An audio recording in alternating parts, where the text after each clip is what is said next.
Math मस्ती में एक बार फिर से स्वागत है। आज मैं फिर वर्ग 12 के फैकल्टीज आर्ट्स के साइकोलॉजी के लघुत्तरीय एवं दीर्घोत्तरीय प्रश्नों को आप सभी के बीच कराने आया हूँ।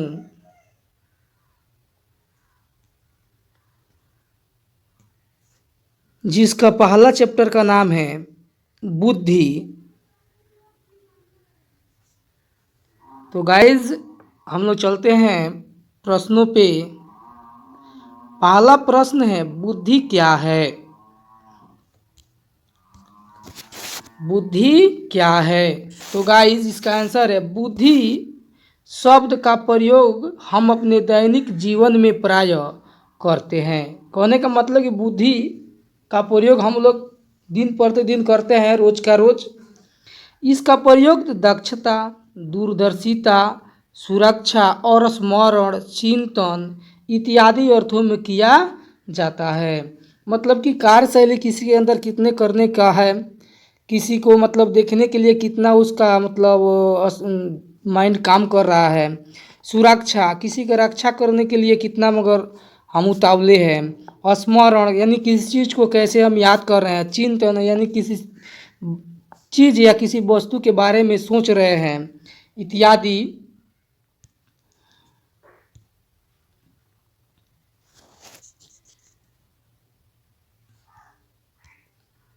मनोवैज्ञानिकों ने बुद्धि की अधिक परिभाषाएं दी है, जिनमें से वेसलर की परिभाषा सर्वमान्य है। उनके अनुसार बुद्धि व्यक्ति की शक्तियों का वह समुच्चय है जिससे वह उद्देश्यपूर्ण क्रिया, विवेकशील चिंतन और पर्यावरण में प्रभावपूर्ण समायोजन करता है।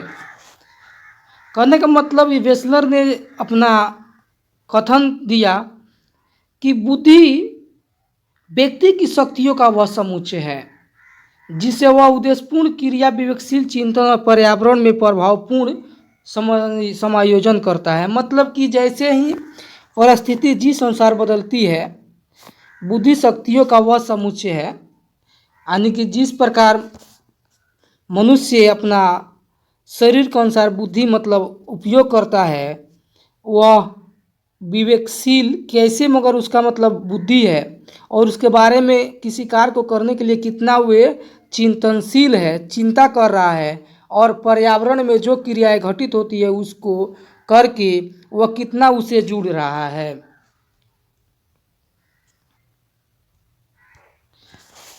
तो गाइस 2 नंबर क्वेश्चन है, बुद्धि के तत्वों को लिखे। बुद्धि के कौन कौन से तत्व है या बुद्धि के स्वरूपों के बारे में बताए।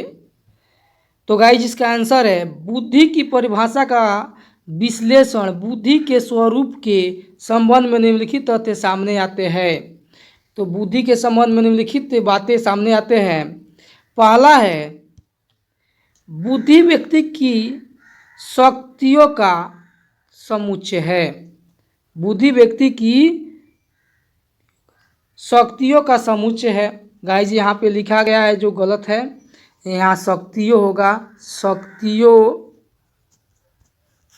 का समुच्चय है। दूसरा पॉइंट है, बुद्धि के सहारे उद्देश्यपूर्ण कार्य किया जाता है या क्रिया की जाती है। मतलब बुद्धि जैसे होता है वैसे हम लोग अपने जीवन में कार्य को करते हैं। 3 नंबर पॉइंट है, बुद्धि की अभिव्यक्ति विवेकशील चिंतन में होती है। बुद्धि की मतलब लगाव चिंतित, अगर अच्छे से अच्छे विवेकशील मतलब बुद्धि के अनुसार अपना चिंतित होते हैं, चिंता करते हैं क्या करना है क्या नहीं करना है। नेक्स्ट पॉइंट है 4 नंबर, बुद्धि प्रभावपूर्ण समायोजन में सहायक होते हैं। बुद्धि जो होता है प्रभावपूर्ण समायोजन में सहायक का मतलब हुआ जैसे ही हमारे ऊपर प्रभाव किसी कार्य को करने के लिए होता है, उसमें हम लोग जुड़ाव उतना ही अच्छे से करते हैं। नेक्स्ट क्वेश्चन है, संवेगात्मक बुद्धि से आप क्या समझते हैं। तो गाइस इसका आंसर है, संवेगात्मक बुद्धि की धारणा सबसे पहले 2 अमेरिकी मनोवैज्ञानिक सोलोवे तथा मेयर ने की थी 1990 ईस्वी में।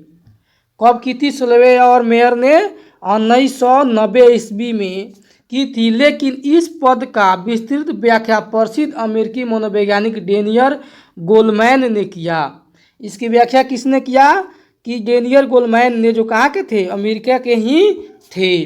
उन्होंने संख्यात्मक बुद्धि की परिभाषा देते हुए कहा कि संज्ञानात्मक बुद्धि से तात्पर्य व्यक्ति का अपने तथा दूसरे के मनोभाव को समझना, उन पर नियंत्रण रखना और उद्देश्यों की प्राप्ति हेतु उनका सर्वोत्तम उपयोग करना। मतलब कहने का मतलब है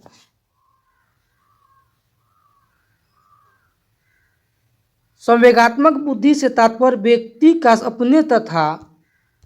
अपने तथा दूसरों के मनोभाव को समझना, मतलब अपने अनुसार दूसरे के मन के बातों को समझना, उन पर नियंत्रण रखना, उन पर कैसे मतलब अपना नियंत्रण रखे, कैसे उसको मतलब उससे बर्ताव करे, और उद्देश्यों की प्राप्ति हेतु उनका सर्वोत्तम उपयोग करना।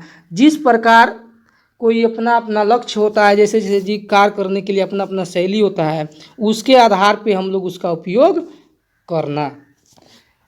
इन लोगों का कहना है कि संवेगात्मक बुद्धि हमारी सफलता का 80% भाग निर्धारित करती है। संवेगात्मक बुद्धि हमारी सफलता का कितना प्रतिशत भाग निर्धारित करती है? तो गाइस 80%। इस प्रकार संवेगात्मक बुद्धि का अर्थ उस कौशल से है जिससे हम अपने आंतरिक जीवन प्रबंध और संचालन करते हैं और लोगों के साथ तालमेल बैठाकर चलाते हैं। कहने का मतलब कि संज्ञानात्मक बुद्धि के द्वारा ही हम लोग एक दूसरे से जुड़े रहते हैं और उसके आधार पर ही हम लोग एक दूसरे से मिलजुल करके कार्य करते हैं। नेक्स्ट क्वेश्चन है, बुद्धि के तिरछापीय सिद्धांत क्या है? गाइज तीसरा क्वेश्चन है, बुद्धि के तिरछापीय सिद्धांत क्या है? तो गाइज इसका आंसर है, बुद्धि के तिरछापीय सिद्धांत का प्रतिपादन रॉबर्ट स्टर्नबर्ग ने की थी। बुद्धि के तिरछापीय सिद्धांत का प्रतिपादन किसने किया था? रॉबर्ट स्टर्नबर्ग ने किया था। और कब किया था? तो गाइज 1985 में किया था। ये वस्तुनिष्ठ प्रश्नों में आ सकता है कि बुद्धि के तिरछापीय सिद्धांत का प्रतिपादन किसने किया था? तो गाइज इसका आंसर होगा रॉबर्ट स्टर्नबर्ग ने।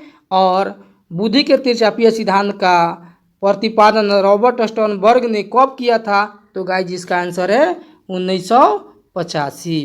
बुद्धि के तिरछापीय सिद्धांत के अनुसार बुद्धि वह योग्यता है जिससे व्यक्ति अपने पर्यावरण के प्रति अनुकूलित होता है। कहने का मतलब गाइज कि स्टर्नबर्ग ने अपना सिद्धांत दिया कि बुद्धि वह योग्यता है जिससे व्यक्ति अपने पर्यावरण के प्रति अनुकूलित होता है, मतलब कि जिस परिवेश में रहता है उसके आधार पर वह अपना सीखता है किसी भी कार्यशैली को करने में, जिससे व्यक्ति अपने पर्यावरण के प्रति अनुकूलित होता है, अपने तथा अपने समाज एवं संस्कृति के उद्देश्य की पूर्ति हेतु पर्यावरण के कुछ पक्षों का चयन करता है और उन्हें परिवर्तित करता है। कहने का मतलब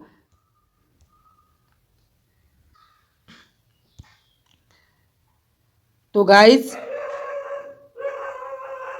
ये प्रश्नों के पास पहला क्वेश्चन है, बुद्धि के द्विकारक सिद्धांत का वर्णन करें। बुद्धि के द्विकारक सिद्धांत का वर्णन करें। तो गाइस उत्तर है, बुद्धि के द्विकारक सिद्धांत का प्रतिपादन ब्रिटिश मनोवैज्ञानिक चार्ल्स स्पीयरमैन ने किया था। बुद्धि के द्विकारक सिद्धांत का प्रतिपादन किसने किया था? चार्ल्स स्पीयरमैन ने किया था। उनके अनुसार बुद्धि को दो भागों में बांटा गया है। कितने भागों में? दो भागों में। पहला था सामान्य बुद्धि और दूसरा था विशिष्ट बुद्धि। अर्थात बुद्धि के दो तत्व होते हैं। बुद्धि के कितने तत्व होते हैं गाइस? बुद्धि के दो तत्व होते हैं। पहला सामान्य तत्व या सामान्य योग्यता, जिसको हम लोग इंग्लिश में जी फैक्टर कहते हैं, तथा विशिष्ट तत्व या विशिष्ट योग्यता जिसको हम लोग एस फैक्टर कहते हैं। सामान्य बुद्धि को कितने भागों में बांटा गया है? 2 भागों में बांटा गया है। सामान्य तत्व या सामान्य योग्यता, जिसको हम लोग शॉर्टकट में जी फैक्टर कहेंगे, तथा विशिष्ट तत्व या विशिष्ट योग्यता, जिसको हम लोग एस फैक्टर कहते हैं। स्पीयर मैन ने सामान्य योग्यता से अपेक्षाकृत अधिक महत्वपूर्ण माना है। स्पीयर मैन ने सामान्य योग्यता से क्या कहा माना है? सबसे अपेक्षाकृत अधिक महत्वपूर्ण माना है। उनका कहना है कि व्यक्ति में सामान्य योग्यता कम या अधिक पाई जाती है। ये तो बात सही है। कोई व्यक्ति बहुत बुद्धि का तेज होता है तो कोई बहुत मंद होता है।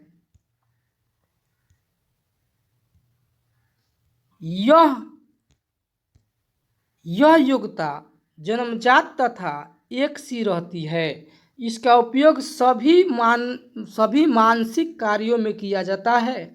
जिस व्यक्ति में इसकी मात्रा ज़्यादा होती है वह अपने जीवन में अधिक सफल होते हैं। कहने का मतलब, जिस व्यक्ति की बुद्धि तीव्र होती है वह बहुत ही तेजी से अपने को सफल बनाते हैं, और जिस व्यक्ति में उतनी बुद्धि यानी बुद्धि की मात्रा कम होती है वह व्यक्ति थोड़ा धीरे से अपने को सफल। स्पीयरमैन के अनुसार विशिष्ट योग्यता एवं विशिष्ट तत्व कार्यों से होता है। इस प्रकार बुद्धि की अर्जित की जा सकती है। इस प्रकार बुद्धि को क्या किया जा सकता है? अर्जित किया जा सकता है, ग्रहण किया जा सकता है। इनका संबंध विभिन्न प्रकार की कुशल कार्यों से होता है। जिन व्यक्तियों में जिस तरह की विशिष्ट योग्यता अधिक मात्रा में पाई जाती है वह उसे अधिक कुशल अपनी आसानी से प्राप्त कर लेता है। जिस व्यक्ति में विशिष्ट बुद्धि अधिक प्रकार से पाया जाता है वह उतना ही आसानी से अपनी कार्य कुशलता को प्राप्त कर लेता है, सीख लेता है।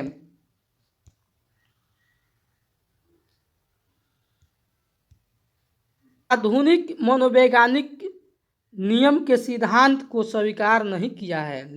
वर्तमान में जो मनोवैज्ञानिक वो इस सिद्धांत को स्वीकार नहीं किया है। इस सिद्धांत की आलोचना किस आधार पर की गई है कि बुद्धि में केवल 2 ही कारक नहीं होते हैं बल्कि अनेक कारक होते हैं। लेकिन इन आलोचनाओं के बाद भी बुद्धि द्विकारक सिद्धांत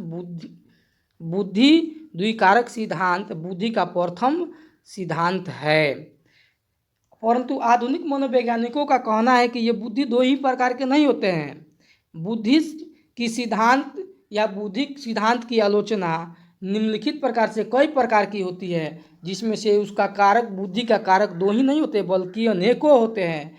लेकिन इसमें बुद्धि के द्विकारक सिद्धांत का प्रथम स्थान दिया गया है। तो गाइस, इसको आप लोग अच्छे से समझ ही लेंगे। नेक्स्ट पॉइंट पे चलते हैं, क्वेश्चन नंबर 2 पे। क्वेश्चन नंबर 2 कह रहा है कि बहुबुद्धि सिद्धांत का वर्णन करें। बहुबुद्धि सिद्धांत क्या है या बहुबुद्धि सिद्धांत का वर्णन करें। तो गाइस, इसका आंसर है बुद्धि के बहुकारक सिद्धांत का प्रतिपादन हॉवर्ड गार्डनर ने किया था। बुद्धि के द्विकारक सिद्धांत का प्रतिपादन किसने किया था? हॉवर्ड गार्डनर ने किया था। इस सिद्धांत के अनुसार बुद्धि को एकांकिक क्षमता नहीं होता है यह, बल्कि इनमें विभिन्न प्रकार की सामान्य क्षमताएं सम्मिलित रहती है। कह रहा है कि हॉवर्ड गार्डनर के अनुसार कि बुद्धि कोई एकांकिक क्षमता नहीं होता है, एक ही क्षमता नहीं होता है, बल्कि इनमें विभिन्न प्रकार की सामान्य क्षमताएं सम्मिलित रहती है। विभिन्न प्रकार के क्षमताएं इसमें सम्मिलित रहती है। गार्डनर ने 9 प्रकार की बुद्धि की विधियों की चर्चा अपने सिद्धांतों में किया है।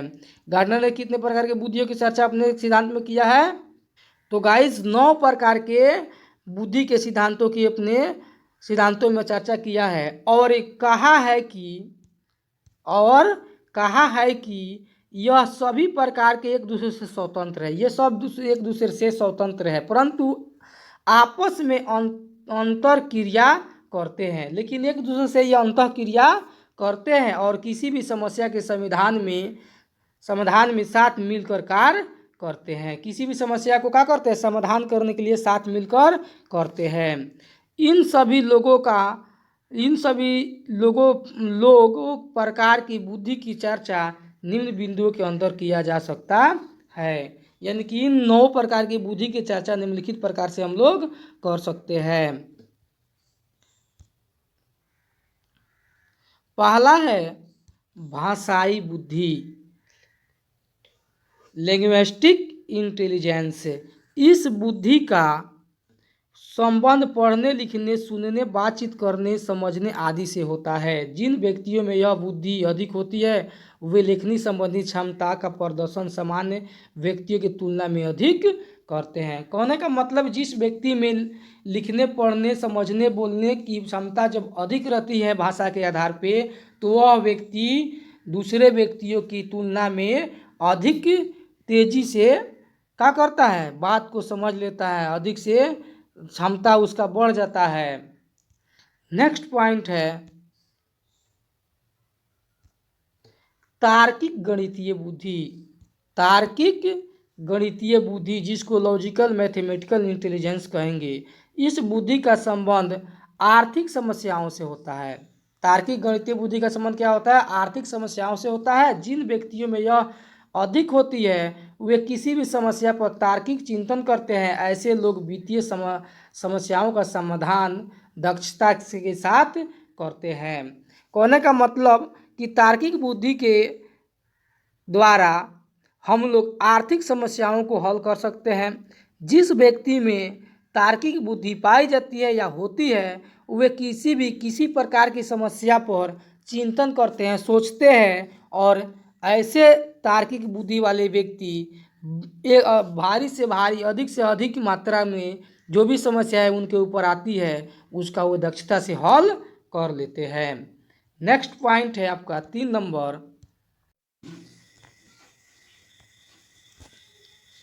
इस बुद्धि का उपयोग तृतीय आयाम के प्रत्यक्षीकरण में होता है। जिन लोगों में यह बुद्धि अधिक होती है वह आसानी से अपने मन में स्थानिक वातावरण प्रस्तुत कर लेते हैं, जैसे नाविकों, इंजीनियर, शल्य चिकित्सक, वायुयान चालकों, पत्रकारों एवं मूर्तिकारों में ये बुद्धि सबसे अधिक पाई जाती है।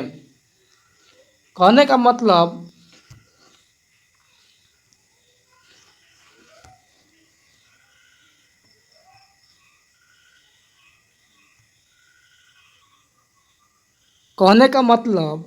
कि जैसे ही नाविकों, इंजीनियरों, शल्य चिकित्सकों, वायुयान चालकों, चित्रकारों एवं पत्रकारों के सामने कोई व्यक्ति आता है तो इसे ये आसानी से समझ जाते हैं कि इस व्यक्ति क्या कहना चाहता है या इनका क्या करने का उद्देश्य है। नेक्स्ट पॉइंट है संगीत परक बुद्धि, म्यूजिकल इंटेलिजेंस। इस बुद्धि का प्रदर्शन संगीत तारतम्य में उतराव चढ़ाव, संगीत के निर्माण और उसकी परख ज्ञान एवं वाद्य यंत्र बजाने में देखा जाता है। यह बुद्धि संगीत तथा नृत्य कला में निपुण लोगों में पाई जाती है।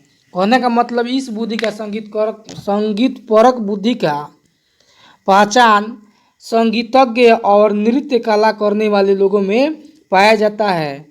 इसका उपयोग प्रदर्शन संगीत तारतम्य में उतराव चढ़ाव के निर्माण के लिए, परख गायन के लिए, वाद्य यंत्र बजाने के लिए किया जाता है। नेक्स्ट पॉइंट है शारीरिक गति संवेदना परक बुद्धि। शारीरिक गति संवेदना परक बुद्धि, यह बुद्धि सूक्ष्म मांसपेशी गति के लिए आवश्यक है। यह बुद्धि नर्तक, अभिनेता, खिलाड़ी, सर्जन इत्यादि में पाई जाती है। पूछा जाए कि शारीरिक गति संवेदनात्मक परक बुद्धि किस में पाई जाती है, तो गाइज नर्तक में पाया जाता है, अभिनेता में पाया जाता है, खिलाड़ी में पाया जाता है और सर्जन में पाया जाता है। नेक्स्ट पॉइंट है अंतर्वैयक्तिक बुद्धि। इस बुद्धि का संबंध दूसरे व्यक्तियों की इच्छाओं, भावों तथा क्रियाओं को समझाने की क्षमता से है। इस बुद्धि का प्रयोग विक्रेता, मतलब जो सामान को बेचता हो, राजनीतिज्ञ जो राजनीति करता हो, शिक्षक जो बच्चों को शिक्षा देता हो, धर्म प्रचारक जो जाति धर्म के प्रचार करता हो, उसमें ये अधिक प्रकार की पाई जाती है। अंतर्वैदिक बुद्धि किस में पाई जाती है? तो विक्रेता में पाया जाता है, राजनीतिज्ञ में पाया जाता है, शिक्षक में पाया जाता है, धर्म प्रचारक में पाया जाता है। नेक्स्ट पॉइंट है वैयक्तिक बुद्धि, व्यक्तिगत बुद्धि या वैयक्तिक बुद्धि कहा जाए। इस तरह की बुद्धि में व्यक्ति अपने भावों, अभिप्रेरकों तथा इच्छाओं को समझाता है। इसमें व्यक्ति अपनी आंतरिक शक्तियों एवं सीमाओं का उचित मूल्यांकन क्षमता विकसित कर लेता है और इसका उपयोग अन्य लोगों के साथ उत्तम संबंध बनाने में करता है। दार्शनिकों तथा धार्मिक साधु संतों में इस तरह की बुद्धि पाई जाती है। कहने का मतलब कि व्यक्तिगत बुद्धि वाले व्यक्ति शांत स्वभाव के होते हैं और ये बुद्धि धार्मिक साधु संतों एवं दार्शनिकों में पाया जाता है। ये मूल्यांकन अच्छे तरह से कर लेते हैं और एक दूसरे से ये शांतिपूर्ण ढंग से बात अपना करते हैं। नेक्स्ट पॉइंट है 8 नंबर, स्वाभाविक बुद्धि या प्राकृतिक विषयक बुद्धि। इस बुद्धि का प्रयोग वनस्पति एवं पशुओं की पहचान और उनमें विभेद करने में की जाती है। स्वाभाविक बुद्धि का प्रयोग किस में किया जाता है? पशुओं की एवं वनस्पतियों की पहचान यानी कि जानने, उसके बारे में जानने और विभेद करने यानी कि उसके बीच में क्या क्या अंतर है इसके बारे में जानने में किया जाता है। इस प्रकार की बुद्धि किसानों, शिकारियों, जीव विज्ञान के विद्यार्थियों एवं पर्यटकों में आवश्यक होता है। कहने का मतलब कि स्वाभाविक बुद्धि या प्राकृतिक विषयक बुद्धि किसमें पाया जाता है? जैसे तो किसानों में पाया जाता है, मतलब किसान उसको खेत में जाकर देख लेता है अपने कि कौन सी जानवर या पक्षी जियान किया, बर्बाद किया है फसलों को। शिकारी जो होता है पहचान जाता है आवाज़ों से, और जीव विज्ञान के विद्यार्थी अपने ज्ञान के आधार पर पहचान लेता है कि ये कौन से जीव की हड्डी है या कौन से जीव है। और पर्यटकों भी पहचान लेते हैं कि ये कहाँ के निवासी है, कहाँ के कौन है, ये क्या चाहते हैं। नेक्स्ट पॉइंट है अस्तित्ववादी बुद्धि। इस बुद्धि का संभव मानव अस्तित्व, जिंदगी, मौत आदि से संबंधित मानव आदि से संबंधित होता था, वास्तविक तथ्यों की खोज क्षमता से होता है। इस तरह की बुद्धि दार्शनिक और चिंतक को ज़्यादा होता है। दार्शनिक और चिंतकों में कौन से बुद्धि होता है? अस्तित्ववादी बुद्धि। तो गाइज ये बुद्धि के तिरछापीय सिद्धांत को आप लोग स्पीयरमैन के बुद्धि के तिरछापीय सिद्धांत को समझ लिए होंगे। आइए अब नेक्स्ट क्वेश्चन है,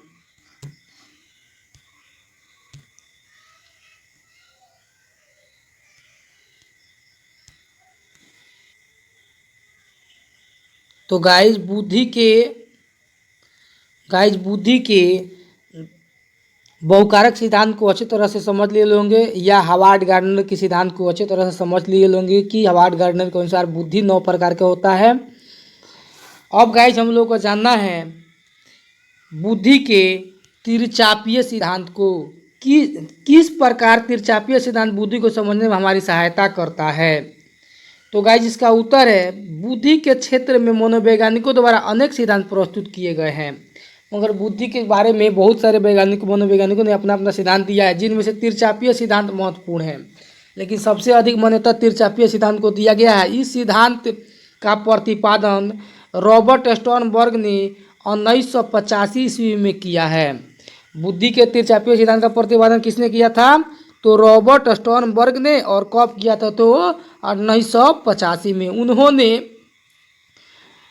उन्होंने बुद्धि को परिभाषित करते हुए कहा है कि बुद्धि वह योग्यता है जिससे व्यक्ति अपने पर्यावरण के प्रति अनुकूलित होता है। व्यक्ति क्या होता है? पर्यावरण के प्रति अनुकूलित होता है। अनुकूलित का मतलब कि उसके प्रति लगाव लगाता है।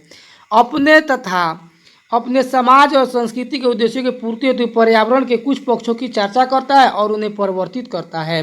जैसे जैसे परिस्थिति बदलता है वैसे वैसे अपने को उस परिस्थिति में ढाल करके और पर्यावरण को उस अनुकूल बना लेता है, और पर्यावरण को अनुकूल वो बन जाता है, और जिससे कि वे अपने समाज और अपने लिए भला करता है। इस सिद्धांत के अनुसार बुद्धि 3 प्रकार की होती है। पहला हो गई घटकीय बुद्धि, और दूसरा हो गई अनुभाविक बुद्धि, और तीसरा हो गई संदर्भनात्मक बुद्धि।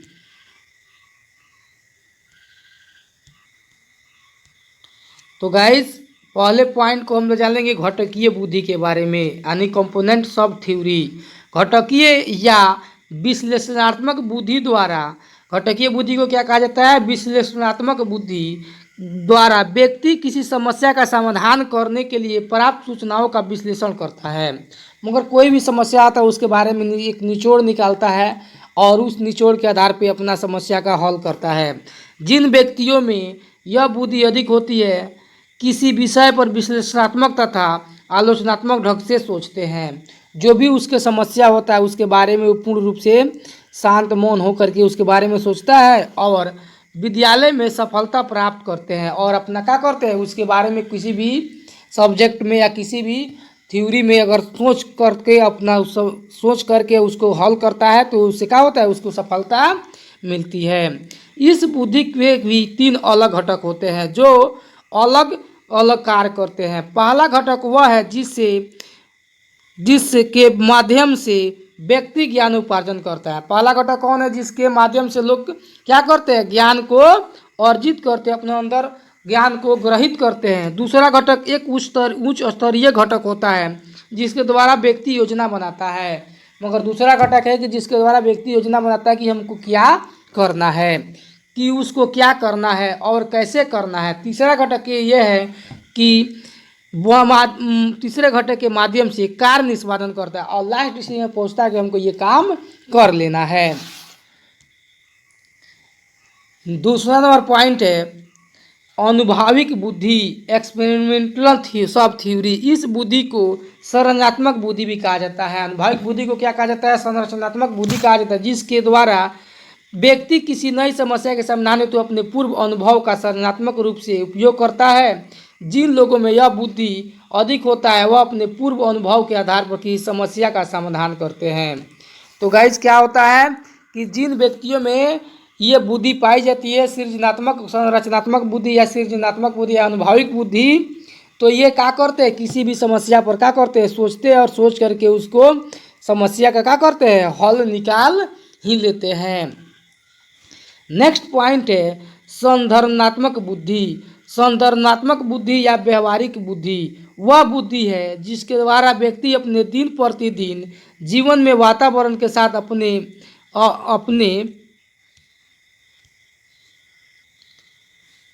अभियोजित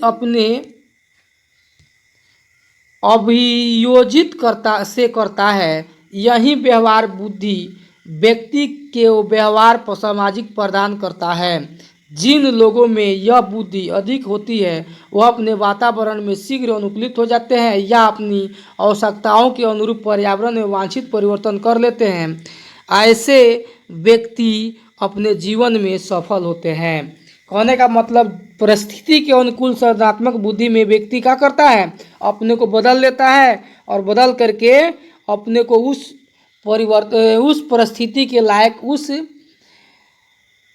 पर्यावरण के लायक अपने को बना लेता है और बना करके क्या होता है? अपने को अधिक सफल होता है। इस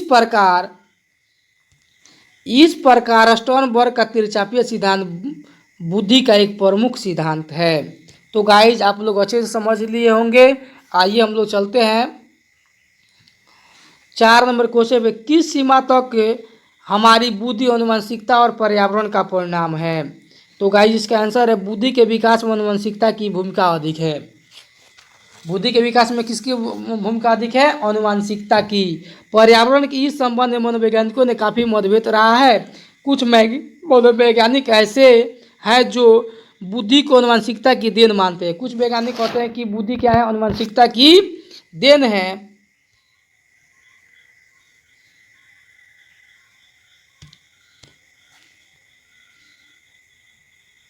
दूसरी ओर कुछ मनोवैज्ञानिकों का कहना है कि बुद्धि के विकास में पर्यावरण का अधिक महत्व है। कुछ वैज्ञानिक कह रहे हैं कि बुद्धि के विकास में पर्यावरण का महत्व है, कुछ कह रहे हैं कि आनुवंशिकता का महत्व है। इस संबंध में कई अध्ययन किए गए हैं, इस में बहुत सारे अध्ययन किए गए हैं। गोसाई ने 1990 में इस संबंध में एक अध्ययन किया और पाया कि बुद्धि के विकास में आनुवंशिकता का अत्यधिक महत्व है। ये गोसाई जी जो थे 1990 में क्या किए, अध्ययन किए और बताए कि बुद्धि के विकास में आनुवंशिकता का ही महत्व है। इसके अतिरिक्त आनुवंशिकता के महत्व का अध्ययन करने के लिए बच्चों और उनके वास्तविक के माता पिता के बुद्धि में क्या संबंध है,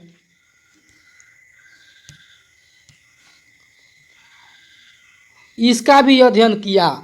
इन अध्ययनों में से पता चला है कि बच्चों और उनके माता पिता की बुद्धि में स्व संबंध 0.050 और उसके पोष्य से माता पिता की बुद्धि के बीच में सिर्फ 0.25% पाया जाता है। कहने का मतलब कि किसी के माता पिता के 0.5% पाया जाता है, जबकि उसके पोत्र मतलब बेटा के बेटी में कितना परसेंट पाया जाता है आनुवंशिकता, 0.25% पाया जाता है। दूसरी ओर कामिन तथा कैपवेल इत्यादि मनोवैज्ञानिक ने अपने प्रयोगों के आधार पर आनुवंशिकता की बुद्धि पर आनुवंशिकता से अधिक वातावरण का प्रभाव पड़ता है। उन लोगों ने यह निष्कर्ष निकाला कि जो बच्चे हानि या सुविधा संपन्न परिवार में थे उनकी बुद्धि उन बच्चों से बहुत ज़्यादा थी जो गरीब या सुविधा विहीन परिवारों में पले थे। दोनों पक्षों के अध्ययन से यह निष्कर्ष निकलता है कि बुद्धि आनुवंशिकता एवं पर्यावरण दोनों के पारस्परिक प्रभावों का प्रतिफल है। कहने का मतलब कि जो मनोवैज्ञानिकों ने विभिन्न तरह के अपना मतभेद रखा, लेकिन लास्ट डिसीजन में पहुँचे कि पर्यावरण और आनुवंशिकता दोनों का ही योगदान है बुद्धि को सफल बनाने में। तो गाइस इसको अच्छे से समझिए लोगे। चलते हैं नेक्स्ट क्वेश्चन पे। बुद्धि तथा ज्ञान में क्या अंतर है? बुद्धि तथा ज्ञान में निम्नलिखित अंतर है। पहला पॉइंट है, बुद्धि स्मरण शक्ति पर निर्भर होती है। बुद्धि स्मरण शक्ति पर निर्भर होती है, जबकि ज्ञान स्मरण शक्ति पर निर्भर नहीं करता है। बुद्धि किस पर निर्भर करती है? स्मरण शक्ति पर निर्भर करती है, जबकि ज्ञान स्मरण शक्ति पर निर्भर नहीं करता है। तो गाइज नेक्स्ट पॉइंट है दूसरा, बुद्धि में आत्मावलोकन की क्षमता पाई जाती है, जबकि ज्ञान में आत्मावलोकन की क्षमता नहीं पाई जाती है। बुद्धि में आत्मावलोकन मतलब खुद को पहचानने की क्षमता पाई जाती है, लेकिन ज्ञान में नहीं पाया जाता है। नेक्स्ट पॉइंट है 3 नंबर, बौद्धिक क्षमता एक सीमा तक होती है। बौद्धिक क्षमता क्या होता है? एक सीमा तक होता है, जबकि ज्ञान की कोई क्षमता सीमा नहीं होती है, इसका विकास पूरे जीवन तक होता रहता है। बुद्धि की जो क्षमता है एक सीमा तक होता है, जबकि ज्ञान की विकास हमेशा लाइफ टाइम तक चलता रहता है, इसका जीवन भर विकास होता रहता है। 4 नंबर पॉइंट है, बुद्धि ज्ञान पर आश्रित नहीं होता है। बुद्धि ज्ञान पर आश्रित नहीं होता है, जबकि ज्ञान बुद्धि पर आश्रित होता है। नेक्स्ट पॉइंट है आपका 5 नंबर, बुद्धि व्यक्ति की जन्मजात क्षमता है। बुद्धि जो है व्यक्ति की क्या है? जन्मजात क्षमता, जो संभवतः वंश परंपरा के गुणों से भी प्रभावित होती है, जबकि ज्ञान व्यक्ति की जन्मजात क्षमता नहीं है। बुद्धि जो है व्यक्ति की जन्मजात क्षमता है, जबकि ज्ञान व्यक्ति की जन्मजात क्षमता नहीं है। तो गाइस इसको अच्छे से समझ ही लेंगे। इसी के साथ मैं दूसरा वीडियो लेकर आऊँगा कल या दूसरे दिन। इसके लिए मैं आप सभी को धन्यवाद देता हूँ। जय हिंद, जय जवान, जय किसान।